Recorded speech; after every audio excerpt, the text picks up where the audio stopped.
et bienvenue dans cette nouvelle vidéo. Alors aujourd'hui on se retrouve pour une vidéo un peu genre à l'ancienne de YouTube qui sera donc chit chat make-up et en fait je vais juste répondre à des questions pour faire un bilan sur l'expatriation en Californie, sur les 1 an d'expatriation. Du coup je me disais que ça pouvait être cool de répondre à des questions parce qu'avant de s'expatrier, moi je cherchais déjà en fait des réponses que je trouvais pas forcément.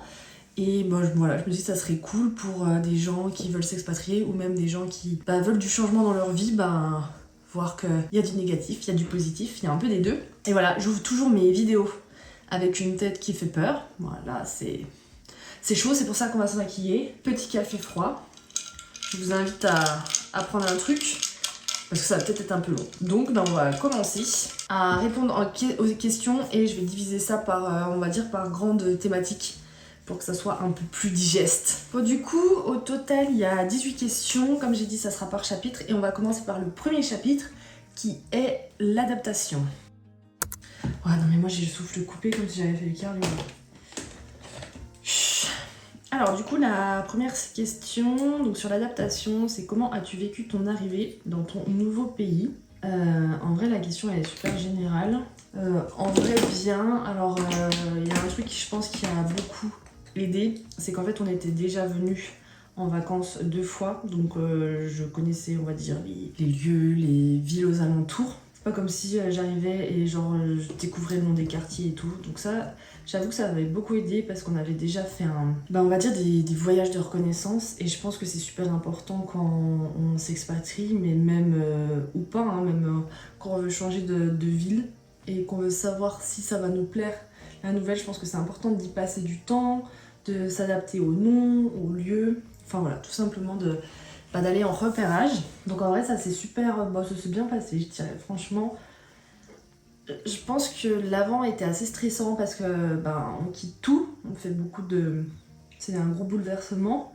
Mais je crois que une fois qu'on était dans l'avion, c'est comme si c'était une évidence en fait. C'est comme si on était, enfin je veux dire moi parce que je parle en mon nom, mais j'étais au bon endroit au bon moment. Et parce que j'ai pas dit, ça fait donc 1 an, depuis le 9 octobre, que nous sommes en Californie. Donc je dis nous, mon mari et moi, et notre chat. On s'est expatriés ici. Donc voilà. Quels défis d'adaptation as-tu rencontrés et comment les as-tu surmontés ? Je dirais pas des défis, je réfléchis. D'adaptation, j'ai pas eu cette impression de devoir m'adapter comme si je changeais d'une culture totale. C'est sûr que la culture est différente. C'est différent de la France, c'est différent de l'Europe, mais on passe pas non plus de vraiment des grosses différences, si ce n'est la langue où on parle anglais.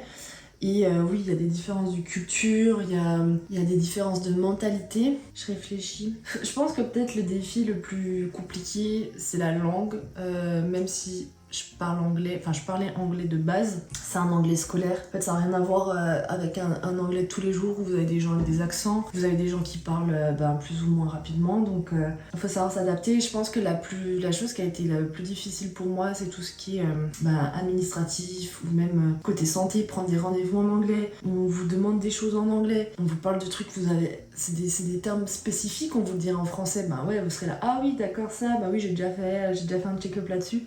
Là, c'est en anglais, si c'est au téléphone, c'est... Ouais, je pense que c'est peut-être ça, à la limite, c'est le système. Le système qui est différent, le système financier, donc vous avez carte de débit, carte de crédit, c'est pas la mer à boire, mais faut s'adapter. Quand on a loué, pareil, on se posait des questions, est-ce que ça va se passer pareil ? Est-ce que faut déposer un préavis ? Non, pas un préavis. Vous savez, quand vous payez votre mois, vous donnez je sais plus comment on dit. Bref, vous payez un mois en avance, au cas où il y a des pépins. Et ça, on sait pas si c'est pareil, en fait. On le découvre au fur et à mesure. En fait, je dirais pas défi, parce que je trouve que c'est un terme qui est assez fort, un défi, mais c'est des changements où il faut s'adapter, en fait. Ouais, je dirais plutôt la langue, alors que je pense que c'est sur ça où je partais assez confiante, et où finalement, faut un peu sortir de sa zone de confort, surtout... Je suis partie avec mon mari qui parle beaucoup mieux anglais que moi. Donc on a tendance un peu à se mettre en retrait et à laisser l'autre parler. Et je pense que ça, il faut faire attention en fait. Il faut arriver à prendre confiance en soi, et même si on n'est pas aussi bon que l'autre, dire non mais là laisse-moi parler, je vais essayer quoi. À pas se mettre en retrait et à se construire soi-même quoi. Je dirais que c'est important. Quelles sont les différences culturelles qui t'ont le plus marqué ? Je pense que je vais en dire 2, une positive et une négative. On va commencer par le négatif. Je pense à un truc qui me marque énormément, c'est la place de l'écologie aux États-Unis, où je trouve que c'est beaucoup moins présent qu'en Europe, en France notamment. Et vraiment, je dis ça parce que même maintenant, quand on regarde encore des émissions françaises, toujours dans la pub, il y a au moins une pub, même toutes, qui parlent de l'écologie, de la marque qui a réduit l'épaisseur de son packaging, des choses comme ça. Ici, franchement, on parle pas d'écologie, enfin franchement très très très peu. Et ça m'a assez surprise. Après, en France, je pense que quelque chose qui me déçoit un peu, c'est que les gens, on essaie de les faire un peu se sentir coupables de tout ce qui se passe avec la planète. Et je trouve que ça met un peu un feeling très anxiogène. Je trouve que les gens c'est des sujets qui sont assez pointilleux maintenant. Dès que les gens voyagent, ils vont s'en prendre plein la tronche parce qu'ils ont voyagé, ils ont pris l'avion. Je trouve qu'on en devient un peu hargneux. Et vu qu'ici, en fait, c'est pas une question, les gens sont plus cool.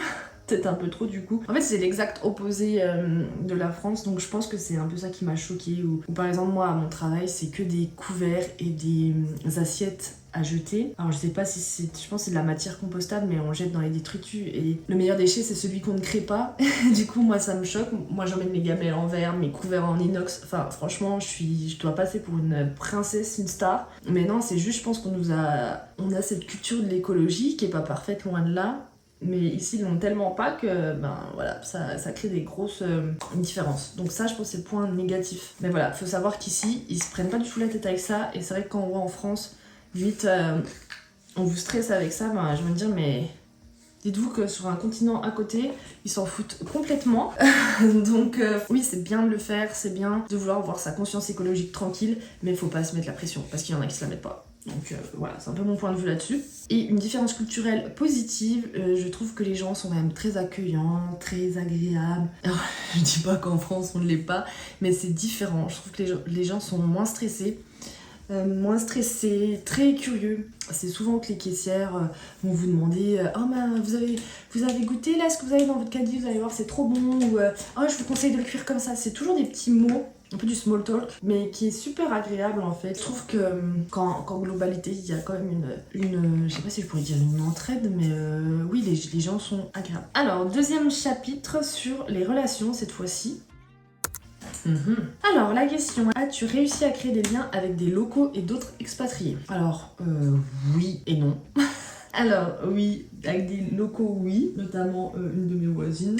Ça fait un moment d'ailleurs que je l'ai pas vue, mais où on allait se boire un café. Donc voilà, quand je vous dis qu'ils sont super accueillants, en fait, quand on est arrivé, on a fait des cookies et on allait se présenter aux voisins. Et donc, il y a une voisine qui a beaucoup apprécié et on s'est revus, on a bu un café, elle est venue, je suis allée chez elle, on allait se balader. Enfin, très sympa. Et avec des expatriés, non. Alors, des expatriés, c'est pas ce qui manque ici, des expatriés français non plus. Mais en fait, on n'a pas cherché à forcément rencontrer des gens, des Français. Non pas que je veuille pas, mais je veux juste que, en fait, moi j'ai juste envie que ça se fasse naturellement si ça se fait. Et voilà. Après, c'est vrai que je suis pas forcément dans une salle de sport. En fait, on fait du sport dans le garage. Donc, on n'a pas d'activité en dehors de la maison. Moi, ça me dérange pas. D'autant plus que en France, je faisais du sport dans une salle de sport pendant 4 ans. Jamais je me suis liée d'amitié avec des gens parce que les gens ils viennent pour faire leur sport, ils viennent pas pour rencontrer quoi. Donc voilà, j'ai créé des liens, oui. Après, je me suis pas fait des.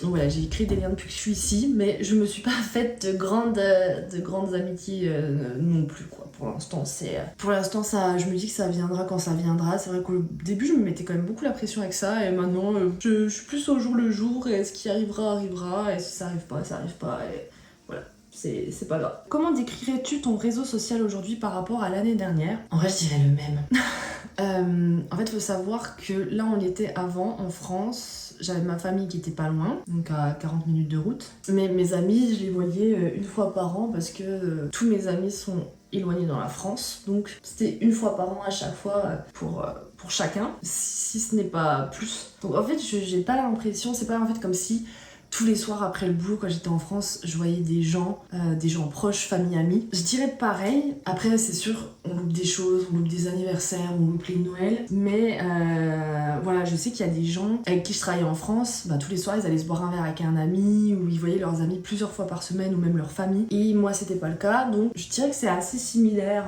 Voilà. Enfin, similaire, non. Enfin, ce que je veux dire par là, c'est que je vois moins de monde, mais je suis pas passée je vois des gens tous les jours, j'en vois une fois par an, une fois. enfin où je les vois plus quoi. C'est voilà, ça reste on va dire un peu dans le même la même fréquence. Oui, c'est sûr que c'est pas facile, parfois j'ai envie de voir ma maman, j'ai envie de voir ma soeur, j'ai envie de voir des amis et bah ils sont loin donc je peux pas, donc je dirais pas que non, c'est pas facile, c'est clair, mais voilà. Il y a des coups de mou, faut laisser passer, et quand ça passe, ça va mieux. En fait, c'est ça, faut juste apprendre à, bah, il y a un coup de mou, c'est normal, ça va passer, et voilà, faut accepter que les gens nous manquent, et que les gens ne soient pas là à portée de main, et c'est ainsi. Quel rôle ont joué tes amis et ta famille dans ton expérience d'expatriation? Bah, un rôle important, hein, c'est sûr. Les coups de mou, ben, j'en parlais beaucoup, tout à ma sœur, qui regarde ces vidéos, donc baby.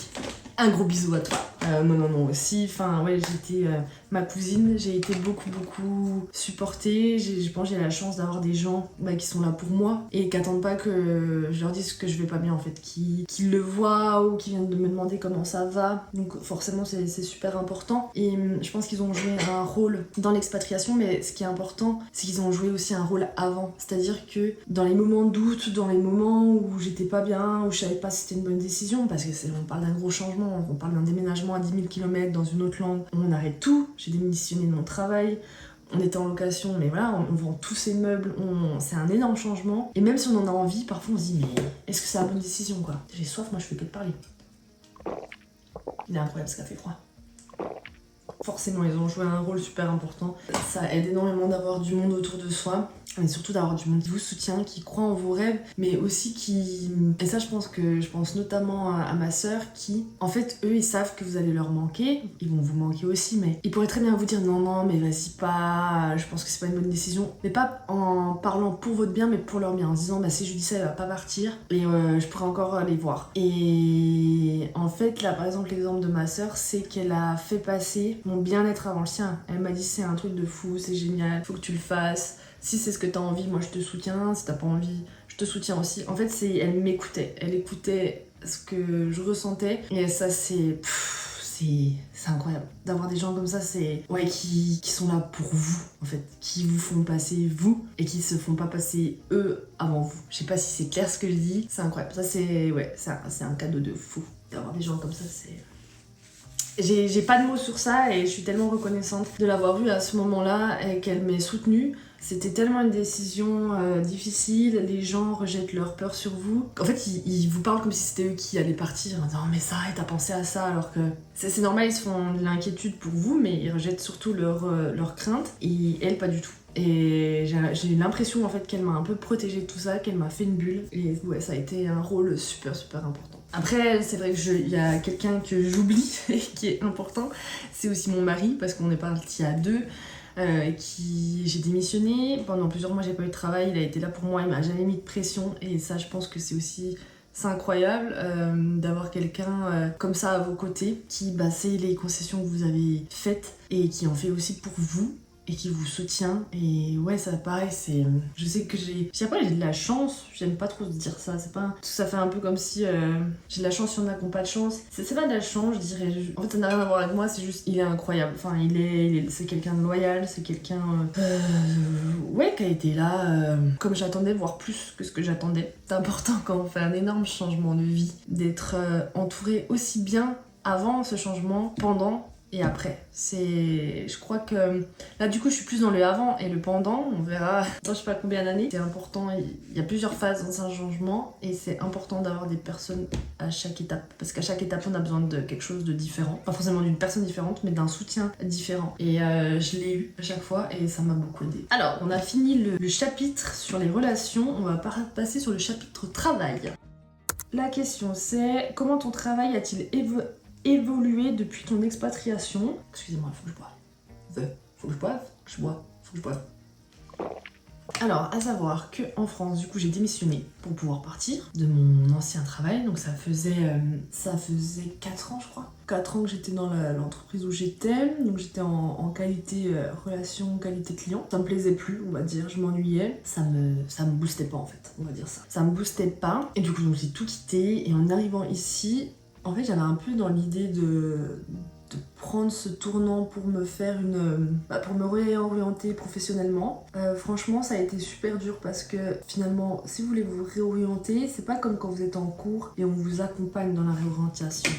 Là, en fait, c'est à vous de chercher, c'est à vous de trouver des cours du soir ou des formations. Donc, j'ai fait une formation dans le marketing parce que c'est toujours quelque chose qui m'a donné envie. Alors, la formation, c'était super intéressant. Après, je me suis dit, là, travailler là-dedans, j'en sais rien. Je le prends un peu comme du plus parce que j'ai appris des trucs. Mais c'est vrai qu'à la fin, je me suis dit, est-ce que vraiment c'est là-dedans que j'ai envie de me lancer? Donc, non. En fait, je pense que j'aime, c'est plus le visuel, donc comme faire des vidéos YouTube, enfin, un peu le côté artistique. Donc, après, je me suis penchée sur prof de français, donc travailler avec les enfants. Donc il y a plus des choses d'assistant où pareil, le poste d'assistant ça me donnait pas trop envie, pas assez de responsabilité, enfin plein de choses qui font que ça me motivait pas non plus. Et en fait je crois que la qualité ça a commencé un peu à me manquer parce que c'est quand même quelque chose de très très intéressant, très transversal. Quand vous êtes en qualité vous travaillez avec tous les services dans l'entreprise, donc ça c'est quelque chose que j'aime beaucoup. Et du coup j'ai commencé à chercher et j'ai essuyé pas mal de refus. J'ai eu un entretien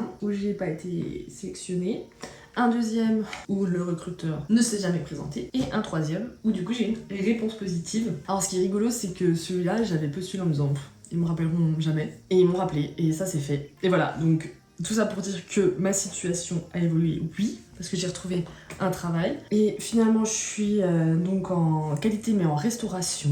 Ça me plaît beaucoup, j'ai une équipe top, j'améliore mon anglais. Franchement, je suis super contente. Je regrette rien de ce côté-là. J'ai l'impression que j'en tire que du bon, et de travailler dans une culture américaine, apprendre le système du travail américain, voir comment les gens travaillent, de travailler avec des Américains, de parler anglais au quotidien. Je sens que je m'améliore, que mon oreille je comprends beaucoup mieux l'anglais, mes phrases sont beaucoup mieux structurées, j'utilise beaucoup plus d'adverbes. Enfin, non, franchement, c'est pas du tout un rêve. Donc je suis, rien que pour ça, je suis super contente, et en fait je me dis, peu importe la suite.